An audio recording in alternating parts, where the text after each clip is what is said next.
It's your boy Pond Saga 5. Now, I love making this fire content for y'all, but it has come to my attention that a lot of you guys are watching my videos but haven't subscribed yet. So what are you waiting for? Tomorrow, go ahead and hit that like and subscribe button today.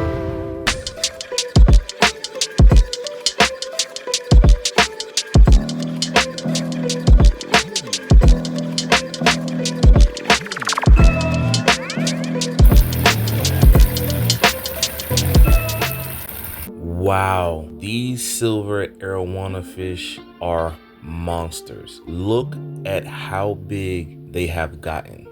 There are a few tricks that I've used to maximize their size within a short time frame. But before we get into my feeding regimen, make sure you hit that like, subscribe button, and set your notifications for future updates. Also, there's another key ingredient that is seldomly talked about, which also plays a major part into helping these fish grow to their maximum size. So make sure you stick around. If you're new to the channel, thanks for watching. Make sure you like and subscribe. These guys start off small, but guess what?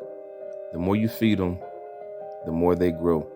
At this stage of growth, pellets are a safe bet. They can get all their vitamins, and they are less likely to choke on their food. Also, with pellets, you don't have to do any special preparations. But as they grow, so will their appetites. And soon, those same pellets will start to get costly. They will definitely eat you out of house and home. So, I devised a plan that would be more cost effective for me and also more natural for the fish down the line. Tilapia. This is how I prepare it. First, I get it, thaw it out from cold water, and after this, I send it to the chop shop. They love this stuff. Let me show you.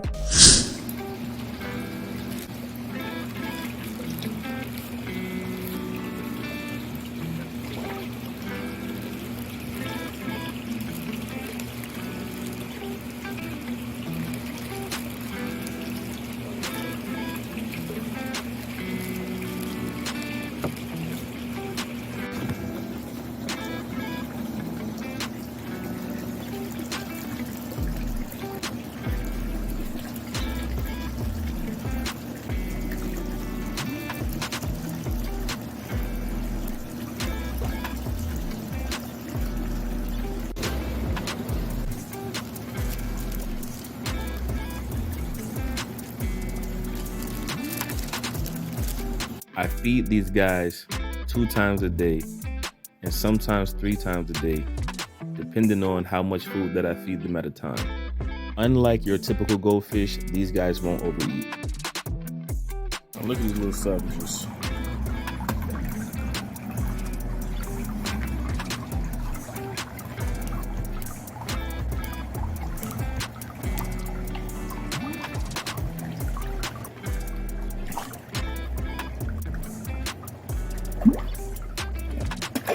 Like I never ate before.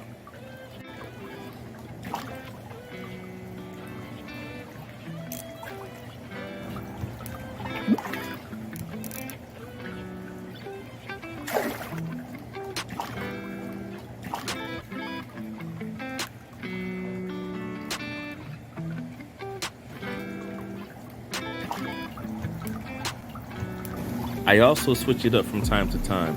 These right here are giant mealworms and very high in protein. While feeding them a different variation of food, I get an idea of which fish like what. When I first introduced these to the predator pond, the peacock bass were the last ones to start to eat it. What I noticed was the peacock bass didn't really seem to like the giant mealworms, but the Oscar fish did. But ever since the Oscar fish were small, they've had a ferocious appetite and attacked anything I put into this pond. Right now, I'm feeding them earthworms, and this was the very first time that I witnessed this behavior. They're actually jumping up to grab it. Capturing this moment was cool. Yeah, they about to eat real good right now. About to go crazy.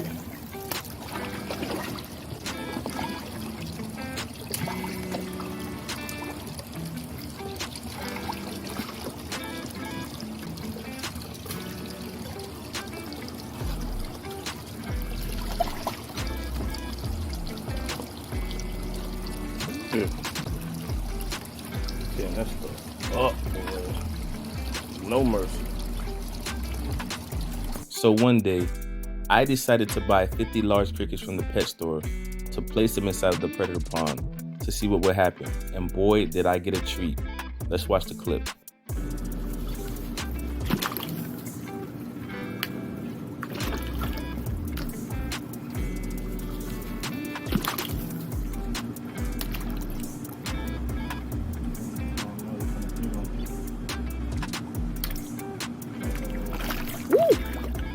He pulled the net.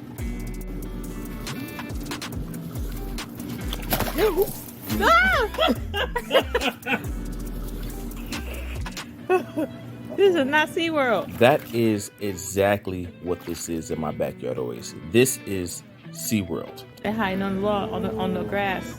Oh, he's gonna get him. You see, I have a net on top, not to keep things out, but to keep these monster fish in. They will jump at anything that they get a chance to, whether it's a cricket, a dragonfly, maybe even a possible squirrel or bird, I don't know. All I know is these fish are ferocious eaters. And, you know, a fish got to eat. That's just what it is at the end of the day. A fish got to eat. And after a fish got to eat at this size, a fish got to poop a big size. So I got to stay on top of my water changes.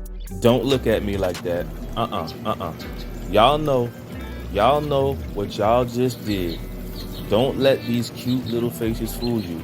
They are cute, but they do a lot of doo-doo. It's time for a water change. These right here are my DIY overflow systems. These have been a total game changer for me. You can see, right now I'm about to add water back into the pond, but every time before I do this, I add water conditioner to make the tap water safe, and I always add a scoop of beneficial bacteria just so I can replace the beneficial bacteria that I took out. filled it up quite nicely right here. Water level almost back to normal. Adding floating plants to your pond is also a benefit and is very beneficial. These floating plants are called water poppy.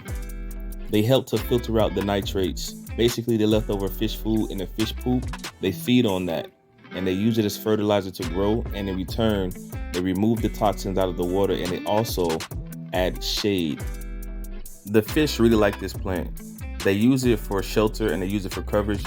It just makes them feel a lot safer, just knowing that they can hide under here if a bird flies up above. They're doing a little pond maintenance on a hot day like this. Put some fresh cool water up in there. Also, what you see, man, this plant just, man, it exploded. That one little piece exploded all over the pond. Look at that. Beautiful. The cool thing what I like about this is it brings out yellow flowers on this particular plant as a water poppy. So in the daytime, the flowers open up and at nighttime it's closed. So I just got one right there so far, but it's gonna be full of little yellow plants across the top. And all this, the vegetation is good to help basically to filter out all the nitrates in the pond, as well as cover it from the hot sunny days like this and keep the algae down. Dope. This plant started off maybe about as big as this little section right here is what it started off as, and has just taken over the whole pond. This is one plant. This is from one piece. I cut it up a few times and just let it chill. Now it's covering basically the whole top, which is pretty cool. The only downside of this is if you have other plants underneath this that need to grow, this plant blocks the sunlight out. I also have some hornworts in here as well. The hornwort and the water poppy, they compete for nutrients and they compete for space. It's always best to give them a trim. Also, if the plant gets too out of control, it will be hard to target which fish that you want to feed. And not only that, it will even be hard to see them. After cutting this plant back, I can now see my fish, and I can also target the fish that I want to feed. And as you can see, I have plants at the bottom. Now they are able to get some sunlight to continue to grow so they also can help filter out the nitrates as well. The only drawback that I found so far in having plants planted in the substrate is that Oscars will move these plants around to however they want them. The Oscars are the interior decorators of this pond. No one else cares. Everyone else just swims around minding their business, doing their own thing, but not the Oscars. Even though the Oscars are the smallest fish, they run this whole pond. I usually experience algae blooms during the summer. That's when since you get an algae bloom outbreak like I did. So today what I did was try to clean up all the string algae along the sides because it's looking like it was trying to take over my water parameters. So now I'm doing a really big water change after scrubbing some of the insides towards the bottom. I'm gonna refill it up and try to get some of this little small green plants right here and try to clean up some more around this area. Y'all see what it look like when it clear up. I then decided to clean my filter media. Since I was already cleaning the pond, I figured why not clean the filter? In most cases, I'm not gonna say all, I'm just gonna say most, you're supposed to rinse out the filter pads with pond water. You're supposed to get a bucket of pond water, put the filter pads in, and give them a swish around.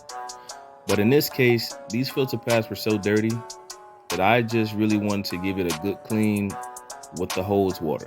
And the reason why you want to clean it with pond water is to not disturb the beneficial bacteria. But in my case, I have biological filter media as well, so I'm really not worried about destroying any of the beneficial bacteria because I have more than enough. They reside inside of my lava rock, and with the lava rock, I'm not cleaning that.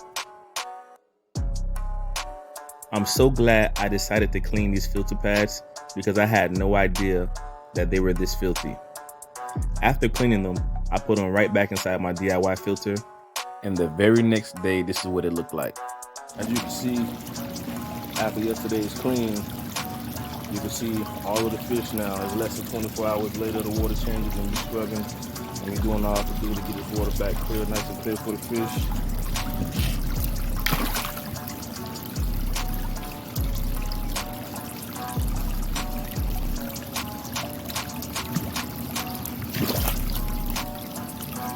Yeah, like y'all never ate before.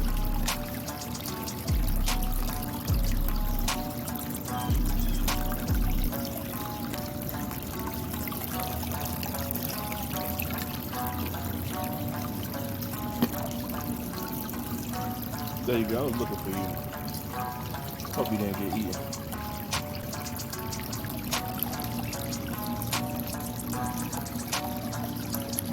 This right here is a Centodonus catfish.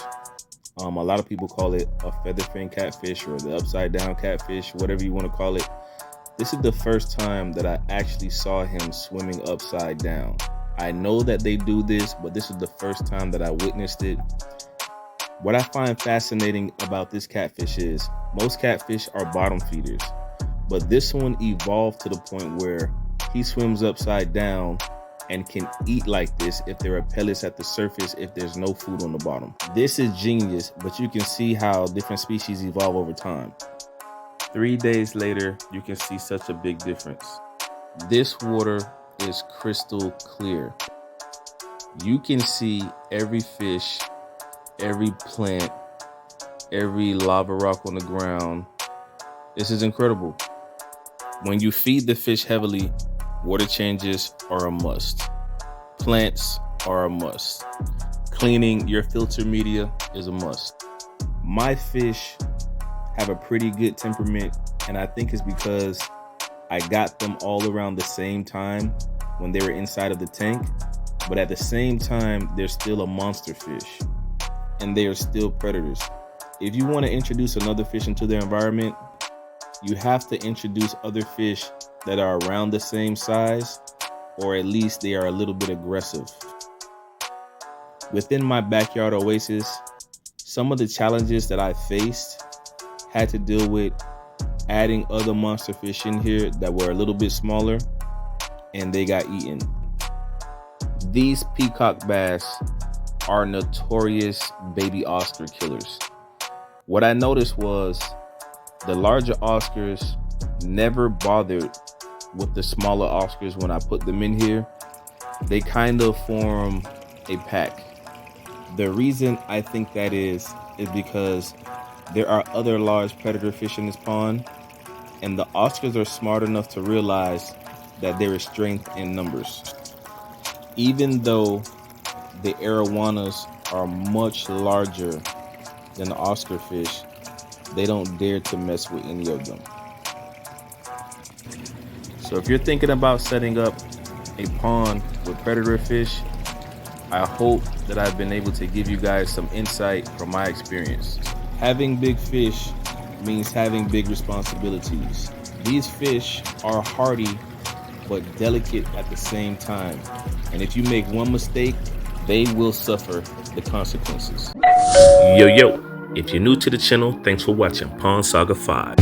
Do me a favor, make sure you subscribe to the channel, set your alerts to get notified for my future videos, and please help this video get at least 1,000 likes. This is how you can help support my channel for free.